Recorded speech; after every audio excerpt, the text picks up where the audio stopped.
Welcome to another episode of the Tobago House of Assembly's Post-Executive Council Media Briefing.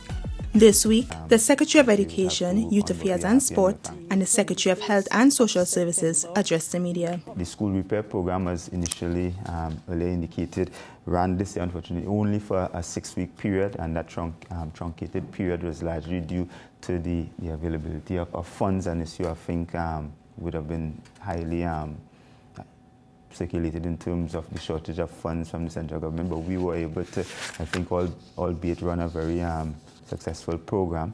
The schools that works continue is at Scarborough Methodist, and those works, the original revised completion date is now the 20th of September, and this largely has to do with one, recognizing as we change the new toilets in the students' bathrooms, we have recognized that some of the plumbing fittings are obsolete, and therefore that would require us having to change out some of those fittings. There has also been an issue with a shortage of aggregate, but the revised completion date, of course, is now September 20th. Scarborough Secondary, the chief would have given an update on the new maintenance and infotech buildings, and that completion date remains the 30th of September. Ebenezer Methodist, the construction of a new pan room, the original date was September 20th. That date has now been moved to the 30th.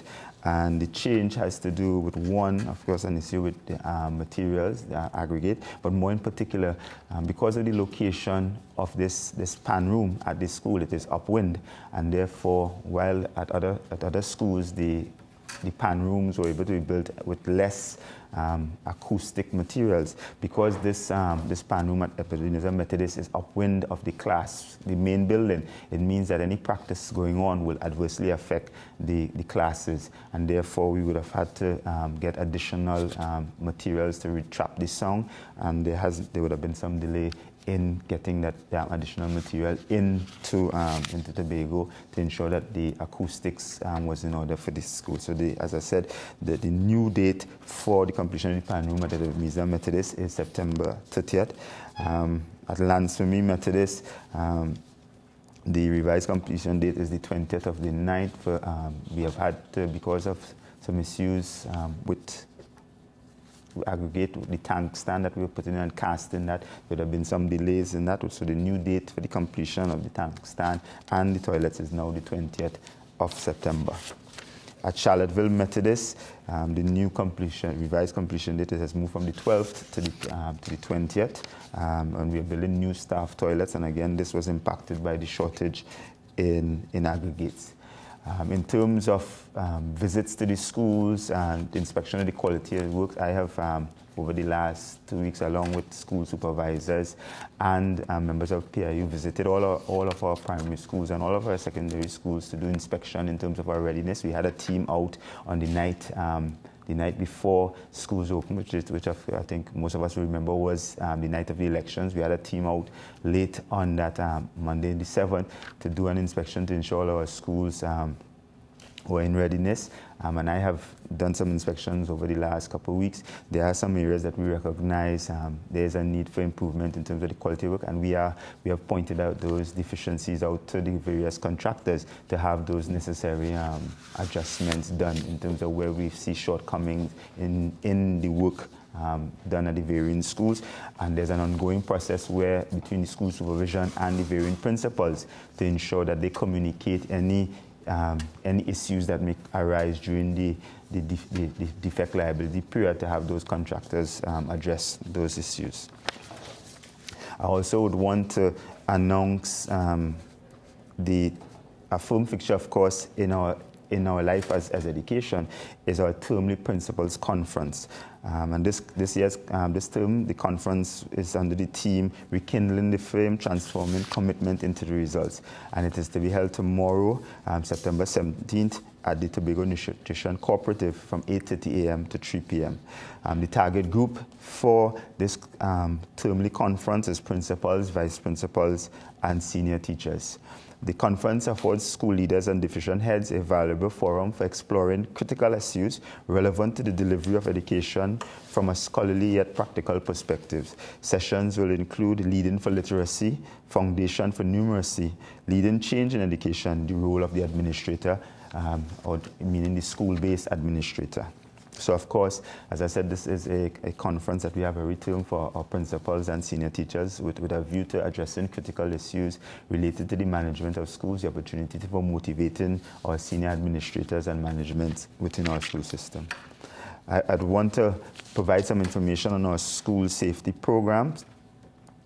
We have been able over the July-August period to fill some vacancies at our secondary school for safety officers. So that safety officers have now been assigned to the following schools where vacancies existed before: Bishop's High School, Goodwood Secondary, Roxborough Secondary, Scarborough Secondary, and Signal Hill Secondary. So 5 new officers were placed to bring up, to ensure that these schools have safety officers. That allows us, therefore, to say that all of our secondary schools, with the exception of Harmons, who only recently requested a safety officer to be included in our safety program. It is our intention in the new financial year to expand the safety program to include our primary schools in a cluster format in a pilot project. I'd also want to announce, as in July, the division, a team from the division would have journeyed to Trinidad to meet with the Teaching Service Commission to address some long-standing issues related to teachers and the circumstances of teachers here in Tobago. We'd want to advise that since that time we have seen tremendous fruit being born from that meeting in terms of addressing issues relating to individual outstanding appointments. But more importantly, we'd want to announce that recently 8 deans and 8 heads of department have been will receive their appointments from the Teaching Service Commission during the month of October. This has been a long-standing issue in terms of the appointments of heads of department and deans, which assist in the secondary school in the management of the school life, and of course in the management of subject areas and the management of the curriculum issues. So we are pleased to announce that in October, 8 deans and 8 heads of department, or HODs, will receive their appointments from the Teaching Service Commission. The schools that will have these deans and HODs is Bishop's High School, Scarborough Secondary, Speyside High, Goodwood High, Signal Hill Secondary, and Pentecostal Light and Life. I'd want to advise that also coming out of those discussions with the Teaching Service Commission, interviews for principals and vice principals at the primary schools will be ongoing over the next 2 weeks. I'd also want to advise that through a program, our Needy Students program within the division, which is essentially a program that provides assistance with school supplies and materials to students in need. This year we were able to assist 478 students to the value of $420,000. The assistance to these needy students include books, school uniforms, and other school supplies. We would have also, at the beginning of this new academic year, would have seen the inclusion of 10 new schools in our lunch program, and the following schools are those who would have been included effective September 8. Kayla's Kids Academy, Shirley Preparatory School, Little White Diamonds Early Childhood, Bright Gems Early Childhood, Grace High Associative Learning Preschool, the TechVox Center, which is under the Division of Health and Social Services and which provides technical vocational skills training for the differently abled.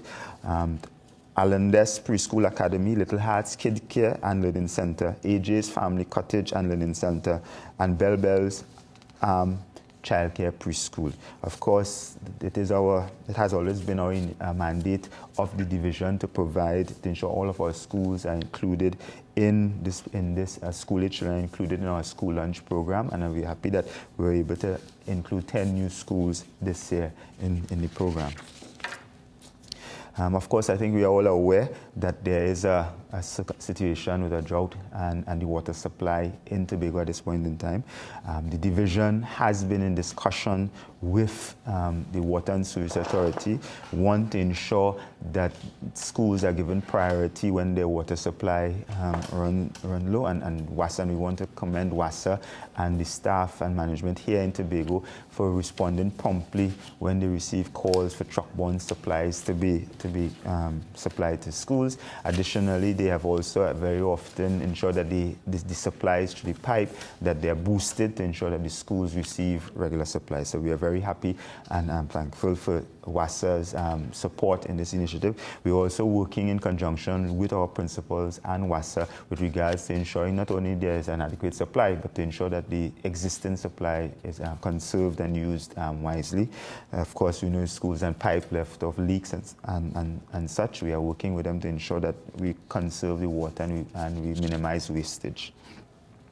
I also want at this point in time commend Speyside High School for their inclusion and their participation in the Premier League of the Secondary Schools Football League. This is a new format that started in 2014 where the best teams in Trinidad and Tobago from all of the zones play at the highest level. I think if I remember correctly, it's 15 teams, and Speyside is the representative from the Tobago zone as the champion from 2014. Incidentally, they were supposed to have participated in the inaugural edition, but decided that they would wait out and look at the first year to determine how the schedule and the league could be formatted to ensure that it did not impact negatively on our student athletes in terms of the games having to go to Trinidad to play the majority of the games, because obviously the teams from Trinidad will have to come once, whereas the team from Tobago will have to travel 14 or 15 times.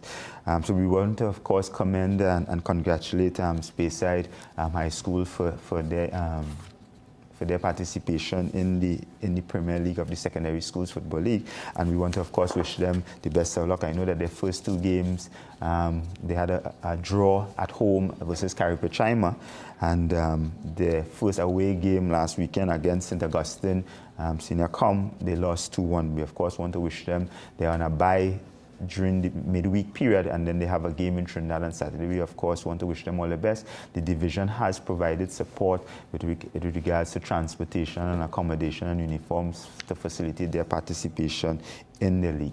We have, of course, held discussions with the secondary schools, the national executive and the Tobago zone, and a meeting is to take place on Friday to have some early review of where the performances and how the league is going thus far, but of course to put things in place for the 2016 edition of the league to ensure that the impact on the Tobago zone as a result of this new format is not a negative one, but we can see, and of course the impact on the student athlete also is not a negative one. Another matter that I'd want to bring to the attention with regards to the lockout of students at our schools, the division would have sent out a memorandum to our principals, advising them that this practice of locking out students due to any infraction, whether tardiness, uniform, punctuality, it must cease with immediate effect, and that the division, this memo also speaks to reminding the principals that parents must be advised when students are suspended, and therefore that process of locking out students must cease immediately. It is the responsibility of the school to ensure that when children get to the school compound, that their safety is paramount. And therefore, if a child is in some infraction of the school rules, the process involves ensuring that you communicate with the parent first and foremost, and not just send the child away. So we sent out a memo advising and reminding our principals of that regulation, and therefore that they need to be reminded and comply, and therefore practice the other methods of involving our parents and other systems as it relates to discipline of our students. I want to now move on to a matter related to sport, The Executive Council recently approved a memorandum of understanding with the Young Men's Christian Association, the YMCA Tobago, for the management of the Kendall Aquatic Facility for a period of 2 years. Of course, I think that we are all aware that the YMCA Tobago has currently operates a facility at Corlan, and over the number of years of operating this facility, they have demonstrated a significant level of capacity. The YMCA swim team is doing very well. We've had 4 persons come out of the club at the pool who now have made the national team. And I think that the pool and that collaboration between the Tobago House of Assembly and the YMCA would have seen tremendous benefit at the Corlan pool. Of course, we would have then partnered with the YMCA for the construction of the pool at Kendall, and then the division would have invited tenders and bids, proposals for persons to operate the pool at Kendall, and the YMCA proposal was selected. So the Executive Council recently approved this MOU that would run for a period of 2 years. Of course, the fundamental difference, of course, between the pool at Kendall and the pool at Corlan is that the pool at Kendall will of course, be a pool, an assembly pool. It's just that it will be managed by the YMCA. I want to, of course, bring some information on the Department of Youth and the Youth Awards. The Tobago Youth Awards will return this year. The categories include entrepreneurship, performing arts, the media, youth leadership, youth mentor. The public can nominate young persons between the ages of 12 to 29, and of course, they can also nominate youth organizations and youth projects undertaken by respective youth organizations. And for persons 30 and over, they can be nominated for the youth mentor. Forms can be collected at the department's office at Dutch Fort, all our youth centers, or on our Facebook page. Nominations for the Youth Awards closes on September 28th. I'd also want to just provide an update on our annual photo contest. The categories for the photo contest will include Tobago Experience, Black and White Composition, Healthy Lifestyles, Nature and Landscapes. Entries close on September 21st. Forms again are available at our youth facilities, the Department of Youth, and our Facebook page. Lastly, I'd want to provide an update from Library Services. The Scarborough Library facility has embarked on Cycle 2 of our Senior Citizens Computer Literacy Program. The first course, this second cycle, began on Monday, September 14th, and we have a total registration of 94 persons, age 50 and over. Our youth of yesteryear, if you want to put it that way. The classes will run from Monday to Thursday for a 6-week period and will be facilitated by members of staff from the Scarborough Library. Similar to the first cycle that ran earlier on this year, attendees of the classes will be exposed to various introductory topics such as Microsoft Word, the use of emails, YouTube, Skype, and social media. I want to speak to our continued island-wide cleanup announcement, the schedule in the Tobago scenario under the Office of the Public Health Services. And so I want to let the public know that we continue our island-wide cleanup campaign. We have a brochure here that tells the short story. I would just like to give you an idea of the schedule and the timeline. And so on Monday, the 21st of September, the Public Health Services Department will be in the areas of Charlottesville to Calder Hall.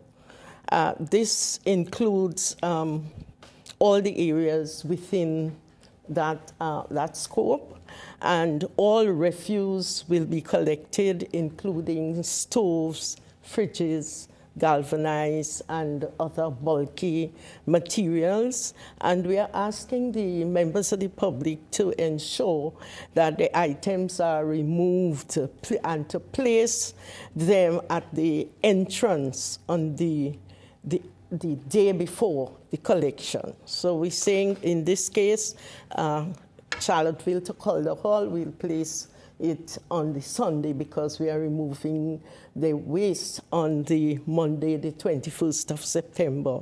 On Wednesday, the 23rd of September, 2015, the Public Health Services Department will be in the areas of Lansome to Scarborough, inclusive of Mount Thomas, Lake Otoe, Annesville, Mount Grace, Idlewild, Glen Road, Pump Mill, and Darrell Spring. Similarly, the refuse, the white waste, and so on. And on the 28th of September, the Public Health Services Department will be in the areas of Bonaccord to Lower Scarborough.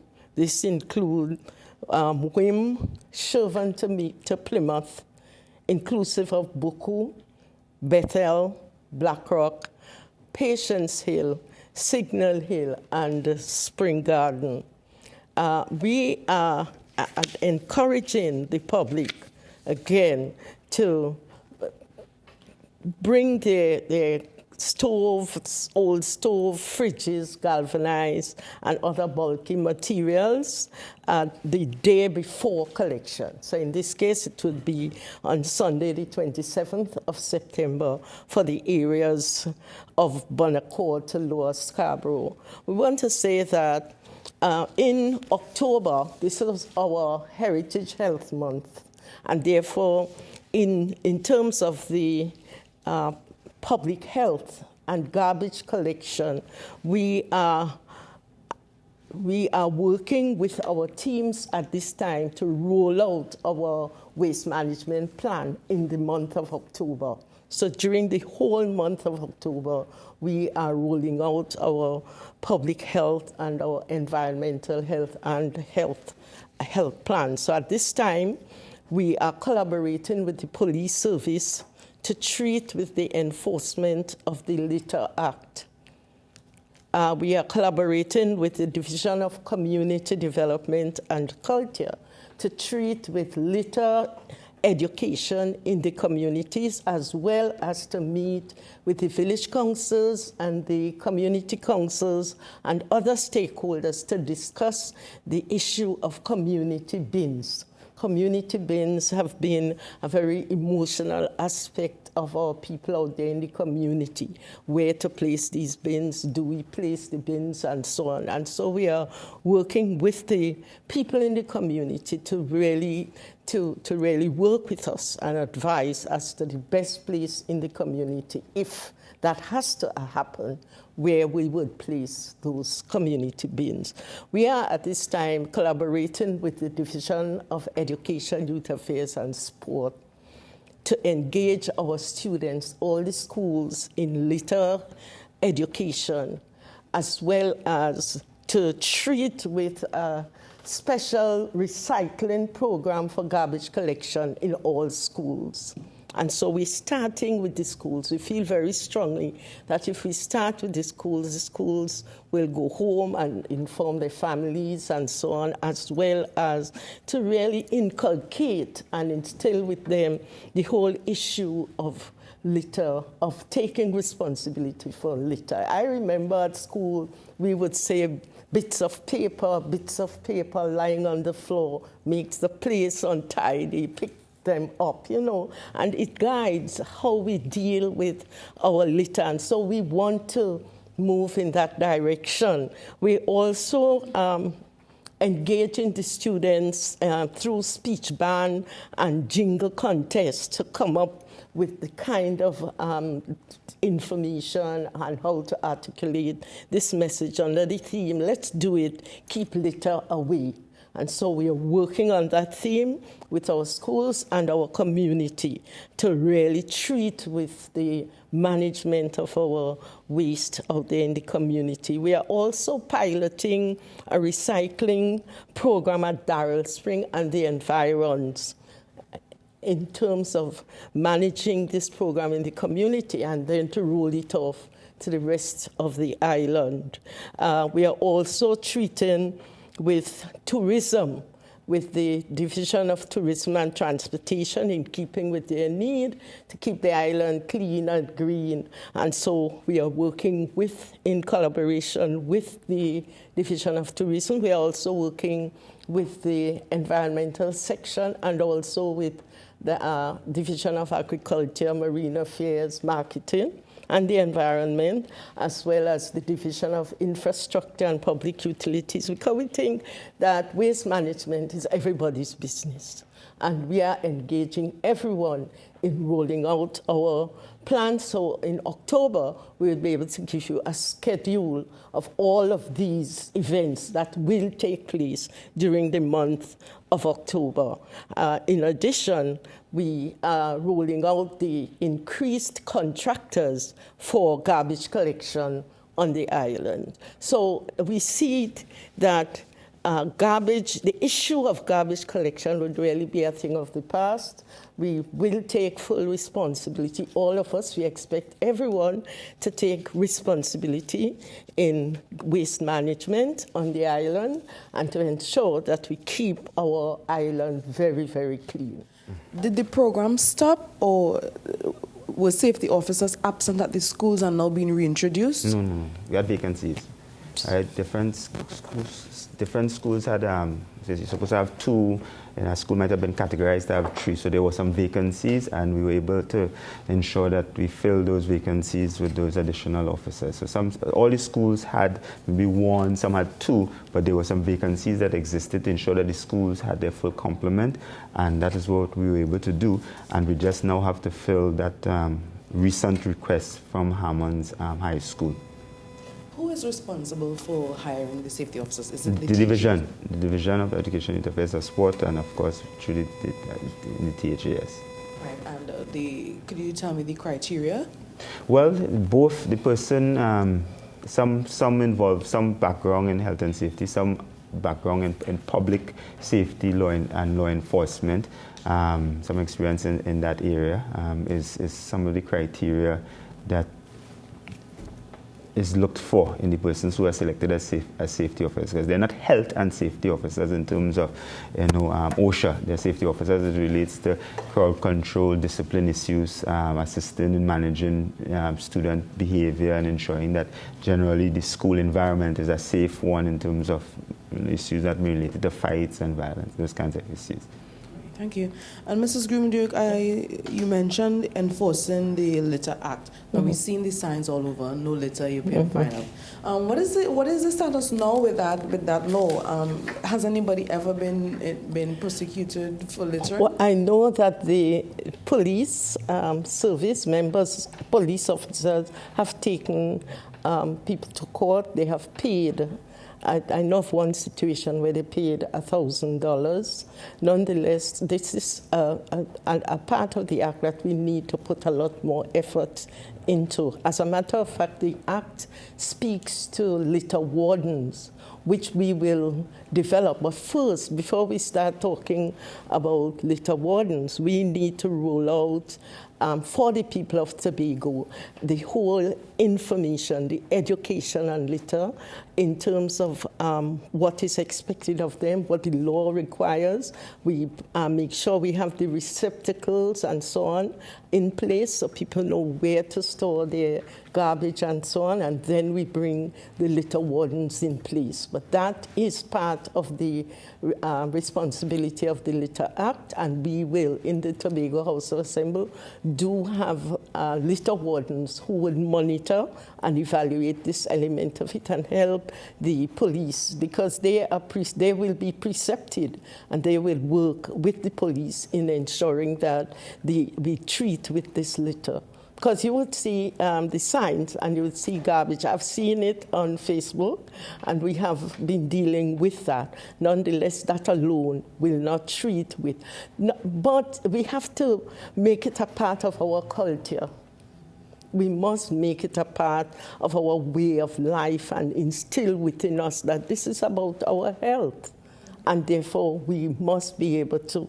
And so we definitely need to instill in our people that we don't just litter, that we store the garbage in particular areas and receptacles and so on. And so that is what we are, and that is why we are starting with our children and work with them so that they understand. I'm sure you remember, was it Charlie? Yeah, chase Charlie away. And so we say keep litter away and to ensure that we all follow through. It's not going to be easy, but it is a way of life for us here in Tobago. Thank you for staying with us for the Tobago House of Assembly's Post-Executive Council Media Briefing.